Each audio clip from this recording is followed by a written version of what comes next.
We'll come back for you. My mother promised as she left me with a homeless man. I waited 8 years for that promise. When they finally returned, it wasn't for me, but my kidney.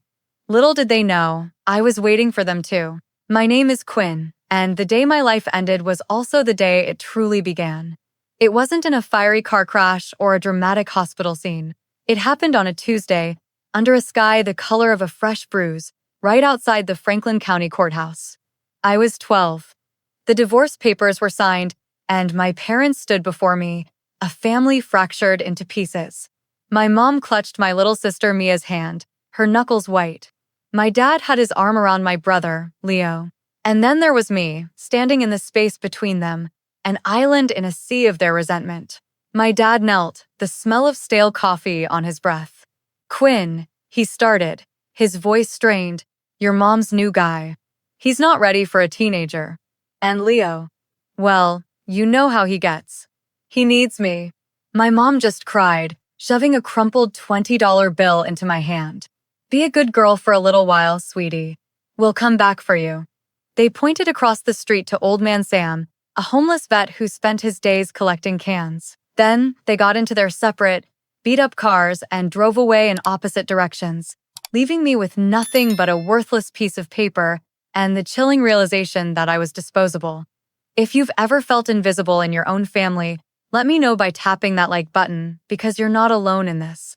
I just stood there as the drizzle turned into a downpour, soaking through my thin jacket, watching the two cars that held my entire world disappear from view. But here's the twisted part, the secret I'm letting you in on right now.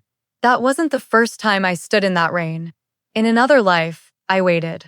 For 8 years, I followed Old Man Sam, collecting cans from sunrise to sunset, my hands raw, my stomach a hollow ache. I slept in shelters and under bridges, clinging to the fantasy that my parents were just getting on their feet, that any day their car would pull up and they'd wrap me in their arms. They did come back, but not for a reunion. They found me when I was 20, not with apologies, but with a desperate plea. Leo's kidneys were failing. He was dying, and I was his only perfect match. They promised me everything: a home, a family, the love I had starved for, and like a fool, I believed them. They didn't take me to a hospital, though. To save money, they found a disgraced doctor operating out of a filthy warehouse. I remember the cold metal of the table, the reek of antiseptic, and the terror in my gut. I bled out on that table. My last memory was of my own mother grabbing the cooler containing my kidney and rushing out the door, not even glancing back at my dying body. What's the most painful promise someone ever broke to you? If you feel comfortable sharing, let it out in the comments. Sometimes just writing it down helps. They left me to die for a son they cherished, proving once and for all that I was never their daughter, just a spare part. So when I opened my eyes again, the sting of betrayal still fresh. I wasn't in that warehouse. The world wasn't fading to black.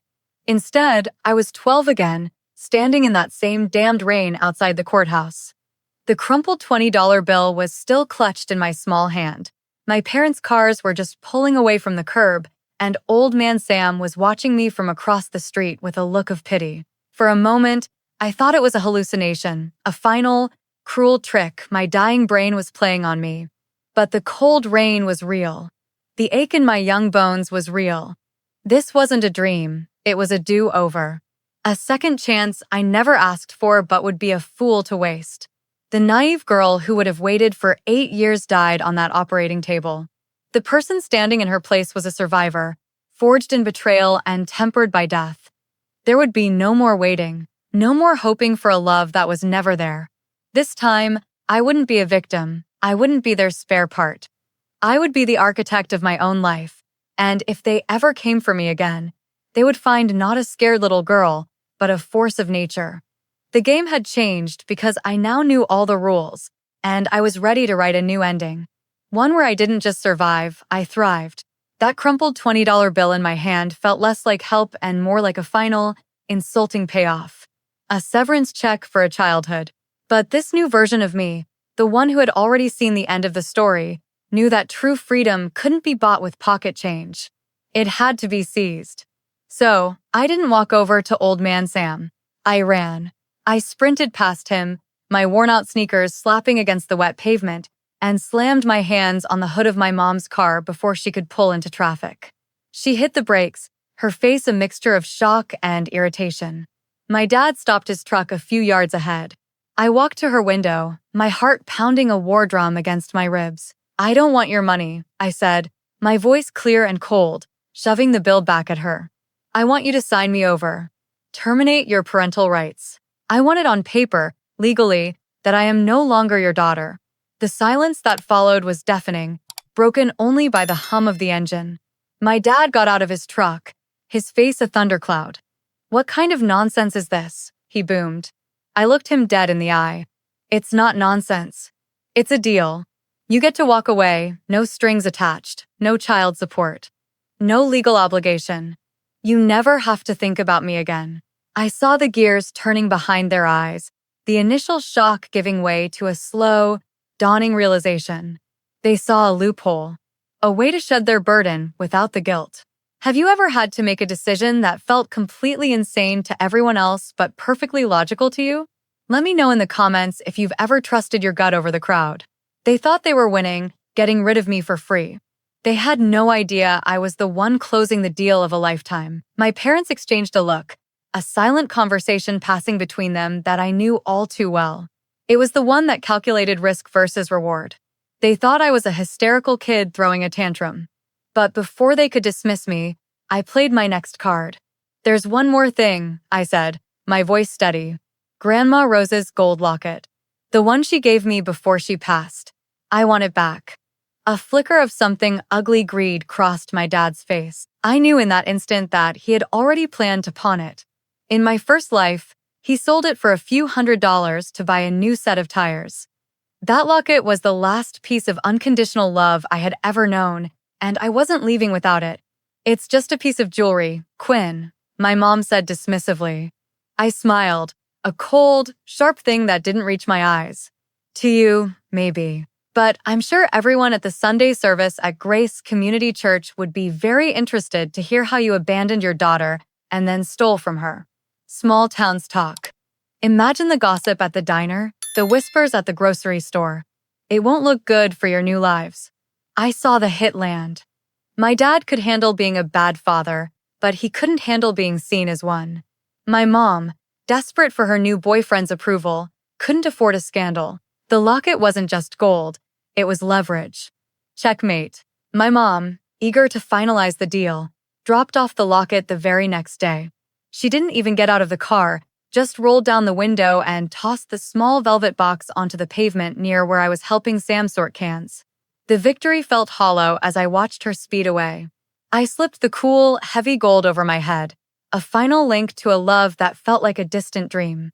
But peace was a luxury I couldn't afford. 2 days later, my dad's rusty Ford F-150 screeched to a halt by the curb, kicking up gravel and dust. He stormed out, his face purple with rage, my brother Leo trailing behind him like a smug shadow. "Give it back," he snarled, his eyes fixed on the locket around my neck. "That's family property. You tricked us." I stood my ground, my small frame shielding Sam. "We had a deal. You gave up your rights to this family, remember?" Leo chimed in, his voice dripping with malice. "Dad says it's worth thousands. You're a thief, just like he always said."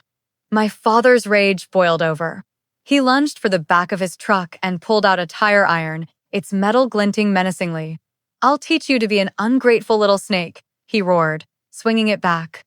The first blow caught me on the arm as I tried to shield myself. A searing, white-hot pain shot through me, and I crumpled to the ground, the impact stealing the air from my lungs. The tire iron was raised for a second strike, and I squeezed my eyes shut, bracing for the impact. But it never came. Instead, there was a loud clang of metal on metal. I opened my eyes to see Old Man Sam, frail but resolute, holding a dented garbage can lid like a shield. "That's enough," he said, his voice a low growl I'd never heard before. "You're not touching this child again." My dad, stunned, sputtered. "This is none of your business, old man." Sam took a step forward, his gaze unwavering. "When you abandon a child on my corner, you make it my business. I've seen a lot of things in my 70 years, but I've never seen a father try to beat his own daughter over a piece of jewelry. He then reached into the pocket of his tattered coat and pulled out a folded, crisp piece of paper. I had a feeling you might be the kind of people who don't honor their word. So, I had my friend down at Legal Aid draft this up. It's an official relinquishment of parental rights. All you have to do is sign. You get what you want, your freedom, and she gets to live without fear. My parents stared at the document, then at the small crowd of onlookers that was starting to gather. Their monstrous act was now a public spectacle. Have you ever found a true family member in someone you're not related to by blood? If you have, type "found family" in the comments below. It's a powerful thing. My dad snatched the pen Sam offered, signed his name with a vicious slash, and threw the paper on the ground. My mom followed suit, her hands trembling. They got in their truck and sped away, leaving me with a bruised arm, a protector I never expected, and the first real taste of freedom. With the legal papers signed and tucked away, my life with Sam began. It wasn't easy.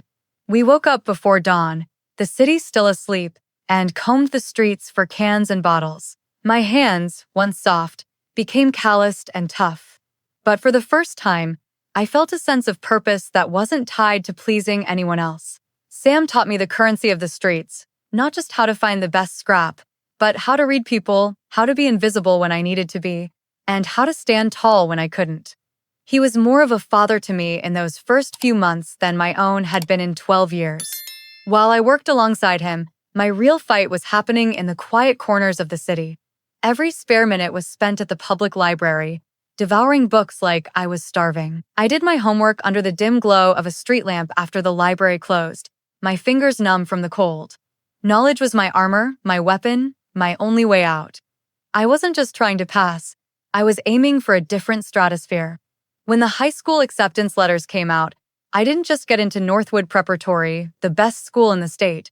I secured a full academic scholarship. It was my first real victory, a testament to the fact that you can build a future from nothing but grit and determination. I was no longer the girl left behind at the courthouse. I was on my way up. My scholarship to Northwood Prep was my golden ticket, but it didn't mean my struggles were over. While my classmates drove BMWs, I was working 40 hours a week at a high-end coffee shop downtown, the smell of espresso clinging to my clothes. It was there, during a grueling Saturday shift, that my past walked right through the door. My sister, Mia, sashayed in, wearing a designer jacket I knew my mom couldn't afford. She was with Jackson, Northwood's resident pretty boy troublemaker. It turned out my mom's new husband had pulled some strings to get Mia into the same prestigious school, hoping she'd find a rich husband. But Mia was only interested in the drama. I knew for a fact that Jackson had a very public, very fiery girlfriend, an Instagram influencer named Brianna with 500,000 followers and a reputation for scorching the earth when she was crossed. As I served them their overpriced lattes, I watched Mia laugh and lean in close, placing her hand on Jackson's arm. My phone was in my pocket. The angle was perfect. A quick, silent photo captured the moment. Later that night, from an anonymous account, I sent the picture to Brianna. The caption was simple. "Thought you should see this." He told her you were out of town. The fuse was lit. Social media can be a powerful tool or a devastating weapon. If you had to pick a side in this story, Team Quinn, Team Mia, or Team Brianna, comment the number 1, 2, or 3 below. Let's see who wins in the court of public opinion. I didn't have to wait long. The next morning, Mia's face was all over Brianna's Instagram story, branded as a homewrecker. My first move was complete, and I hadn't even had to get my hands dirty. The fallout from Mia's social media implosion was spectacular. She became a pariah at Northwood, a walking cautionary tale. But while she was busy spiraling, I was focused on my own endgame. My life became a relentless cycle of work and study. I'd close the coffee shop at midnight, my body aching, and then head to the 24-hour diner to study until the sun came up, fueled by cheap coffee and sheer willpower. I was a ghost in the hallways of Northwood, too busy, too tired, and too poor to fit in. I ignored the whispers and the pitying looks. They saw the girl in the threadbare coat. They didn't see the warrior underneath, sharpening her mind into a weapon. When the SAT scores were released, the school was buzzing. The principal called me into his office, his face beaming. I hadn't just scored well. I had a perfect 1,600. I was the valedictorian. The news spread like wildfire. Suddenly, I wasn't the charity case anymore. I was the genius. Scholarship offers poured in from Ivy League schools. Local businesses and alumni associations awarded me grants and prizes. Within a month, I had over $100,000 in a bank account under my name. It was more money than my parents had probably seen in their entire lives. For the first time, I felt the ground firm beneath my feet. I wasn't just surviving anymore. I was building an empire, one perfect score at a time. The money was a shield, but it couldn't protect me from everything. Just as I was preparing for my freshman year at Johns Hopkins, Sam's persistent cough turned into something much more sinister. He was losing weight, his energy fading with each passing day. A visit to a free clinic confirmed my worst fear. A tumor, aggressive and advanced, was growing in his lungs. Suddenly, the $100,000 felt like a pile of useless paper. I had the means to get him into a hospital, but what he needed was a miracle, not just a bed.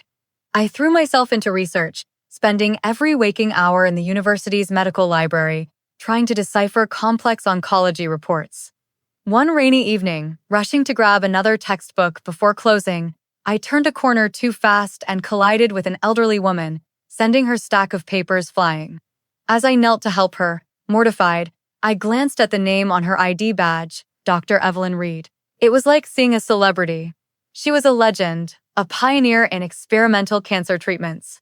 She looked at the book in my hands, then at my face, and saw not a clumsy student, but a desperate warrior. "That's some heavy reading for a pre-med," she said, her voice kind. I told her everything about Sam, the diagnosis, my frantic search for hope. She listened patiently, and when I finished, she placed a gentle hand on my arm. "Bring him to my office on Monday. We'll see what we can do." It was a lifeline, a moment of pure, unadulterated grace. Have you ever received help from a complete stranger at the exact moment you needed it most? If you believe that kindness is a force that can literally change a person's destiny, let me know in the comments. That one chance encounter felt like the universe finally deciding to fight on my side. My success story, combined with Sam's miraculous recovery under Dr. Reed's care, became a local media sensation. From homeless to Hopkins, a story of grit and grace, one headline read. The story was meant to be inspirational, but I knew it was also a beacon, shining a light for the monsters I had left behind. And sure enough, they followed it. They didn't call or write. They showed up on the pristine campus of Johns Hopkins with a news van from a bottom-feeder television station. They held large, crudely painted signs. "Our son is dying. Our daughter won't help." My mother was weeping hysterically for the cameras, my father looking grim and heartbroken. It was a masterful performance.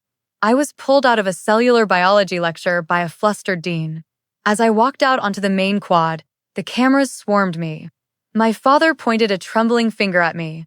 "There she is, my daughter, the genius, who has all that scholarship money and won't spare a dime or a kidney for her own brother." The reporters shoved microphones in my face, the questions a chaotic blur. But I wasn't the scared 12-year-old anymore. I looked past them, my eyes locking with my mother's. I let the silence hang in the air, then I gave them a calm, sad smile. "You're right," I said, my voice carrying clearly. "Leo is dying. And it is a tragedy, but you seem to have forgotten one crucial detail." I reached into my backpack and pulled out a laminated copy of the relinquishment papers Sam had so wisely prepared years ago. "You are not my parents, and he is not my brother. Not according to the law you so eagerly agreed to." The effect was instantaneous. A collective gasp rippled through the crowd. The reporters, smelling a far juicier story, turned their cameras from me to my stunned former parents. The narrative flipped in a heartbeat. They weren't grieving parents. They were manipulative monsters who had thrown their child away and returned only when they needed something. The clip went viral. My mom's new husband, a man obsessed with his public image, saw the whole humiliating spectacle on the evening news. He threw her and Mia out of his mansion that same night with nothing but the designer clothes on their backs. Their fall was swift and brutal. Mia, whose life had already been hanging by a thread, completely snapped. She blamed my mother for everything, for the public shaming, for losing her rich stepfather, for her ruined life. Their arguments, fueled by poverty and despair, escalated until one night, in a cheap motel room, Mia's rage turned deadly. The police found her rocking back and forth, muttering about how it was all her mother's fault. As for my father, with no money and no donor, he was left alone with a dying son and crippling medical debt. The hospital bills piled up, a mountain he could never hope to climb. One evening, he walked into Leo's hospital room, disconnected the machines keeping him alive, and told the nurses his son had passed peacefully in his sleep. He chose to save his money over his own child. It's a dark thought, but do you believe people create their own tragic endings, or is it just fate dealing a cruel hand? Let me know if you think it's choice or fate in the comments. They had built their lives on my sacrifice, and in the end, their world collapsed under the weight of its own cruelty. I learned about my family's fate through a series of stark, impersonal news clippings that Dr. Reed quietly left on my desk. There was no triumph, no satisfaction. It was like reading the final chapter of a book I had stopped caring about long ago. Their story was over, a self-contained tragedy of their own making. My story, however, was just beginning. Free from the shadows of the past, I poured every ounce of my being into my work. I graduated summa cum laude from Johns Hopkins and went on to medical school, my path illuminated by the kindness of Dr. Reed and the memory of Sam's unwavering belief in me. I specialized in pediatric oncology, a field where hope and heartbreak live side by side. I saw children fighting battles no one should ever have to face, and I saw the strength of the human spirit in its purest form. My success wasn't just about a career. It was about building a legacy of compassion. With the money I earned and the support of a network of donors who believed in my mission, I established the Lighthouse Foundation. It was a nonprofit dedicated to providing legal, educational, and emotional support to children who had been abandoned or fallen through the cracks of the system. We provided a safe haven, a place where they could heal and find the resources to build their own futures. It wasn't about saving them, it was about empowering them to save themselves, just as Sam had empowered me. Sam lived for another 10 years, long enough to see me graduate from medical school. He was there in the front row, wearing a new suit I'd bought him, his eyes shining with a pride that outshone every camera flash. He didn't see himself as a charity case I was repaying. He saw me as the daughter he never had, and I saw him as the only true parent I had ever known. His passing was peaceful, in a warm bed in the small, sunny apartment we shared, not on a cold street corner. He told me he was ready, that he had seen the end of my story and knew it was a good one. Holding his hand as he slipped away, I didn't feel the sharp sting of loss I had expected. Instead, there was a profound sense of gratitude. He hadn't just saved me. He had taught me that family isn't about blood, it's about who shows up when the world turns its back on you. After he was gone, I stood on the balcony of my apartment, looking out at the city lights. I was no longer the girl defined by her abandonment, nor the woman driven by revenge.